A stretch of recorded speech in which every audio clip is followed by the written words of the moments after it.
ఏ జిల్లా కలెక్టర్ని, ఏ ఐఏఎస్ ఆఫీసర్ని, ఏ ఐపీఎస్ ఆఫీసర్ని, ఏ జిల్లా ఎస్పీని పని చేయనివ్వకుండా ఆంక్షలు విధిస్తారు. మొట్టమొదటి కలెక్టర్ కాన్ఫరెన్స్లో ఏం చెప్పారు చంద్రబాబు నాయుడు గారు? మీరు ప్రజలను కూడా, ఆంధ్ర రాష్ట్ర ప్రజలను కూడా ఒకసారి గుర్తెచ్చుకోమని చెప్తున్నాను. ఏం చెప్పాడా అంటే కలెక్టర్లను ఇవ్వంగానే ఎస్పీని కూర్చోబెట్టి మనది ఇటువంటి గవర్నెన్స్ కాదు, మనది పొలిటికల్ గవర్నెన్స్.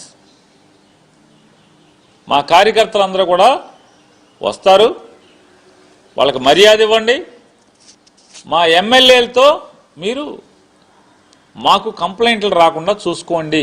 ఎవరిని ఎస్పీలని కలెక్టర్ని నారా చంద్రబాబు నాయుడు గారు ముఖ్యమంత్రిగా అవ్వగానే మొదటి కలెక్టర్ కాన్ఫరెన్స్లో, ఎస్పీ కాన్ఫరెన్స్లో చెప్పింది. ఇవాళ ఏం చెప్తున్నాడు? మీరు పని చేయటం చేత కావట్లేదు, మీ పనితీరుని ప్రజలు మెచ్చుకోవట్లేదు అంటున్నాడు. కలెక్టర్ల పనితీరు అంటే కలెక్టర్లు ఎవరు? ఉద్యోగస్తులు ఎవరు? ప్రభుత్వానికి కేవలం డెలివరీ మెకానిజం మాత్రమే. ఆలోచన చేసేది ప్రభుత్వాన్ని, అంటే కలెక్టర్లకి ఎస్పీలకి దిశానిర్దేశం చేసేది ఎవరు? రాష్ట్ర ముఖ్యమంత్రి, మంత్రి మండలి. అంటే కలెక్టర్లు సరిగ్గా పనిచేయట్లేదంటే దాని అర్థం ఏంటి? ఎస్పీలు సరిగ్గా పనిచేయట్లేదంటే దాని అర్థం ఏంటి? నారా చంద్రబాబు నాయుడు గారు, మీరు మీ మంత్రి మండలి పనితీరు బాగోలేదని కదా తప్పు మీ దగ్గర పెట్టుకుని దోషులను ఎవరిని చేస్తున్నారు? ఐఏఎస్ ఆఫీసర్ని, ఐపీఎస్ ఆఫీసర్ని దోషులను చేసేటువంటి ప్రయత్నం. అంటే ప్రజల దగ్గరేమో మీరు పత్తిత్తా, మీ మంత్రులు పత్తిత్తులా, మీ ఎమ్మెల్యేలు పత్తిత్తులా, పతివత కబుర్లు చెప్తూ ఇవాళ మీరు కలెక్టర్లని ప్రజలకేమో వీళ్ళు పనిచేయట్లేదు. దాని అర్థం ఏంటి? చేతకాని ముఖ్యమంత్రి, చేతకాని ప్రభుత్వం అనే కదా. ఏ చంద్రబాబు నాయుడు గారు? చేతకాని ముఖ్యమంత్రి, చేతకాని ప్రభుత్వం, మంత్రిమండలిని కాదా ఇది? దీని అర్థం కలెక్టర్ల పనితీరు, ఎస్పీల పనితీరు ప్రజలకు నచ్చట్లేదంటే ఏంటి? వాళ్ళది కాదు, మీ పనితీరు అనేది కూడా గుర్తుపెట్టుకోమని చెప్తూ ఆయన ఇంకోటి మాట్లాడుతున్నాడు.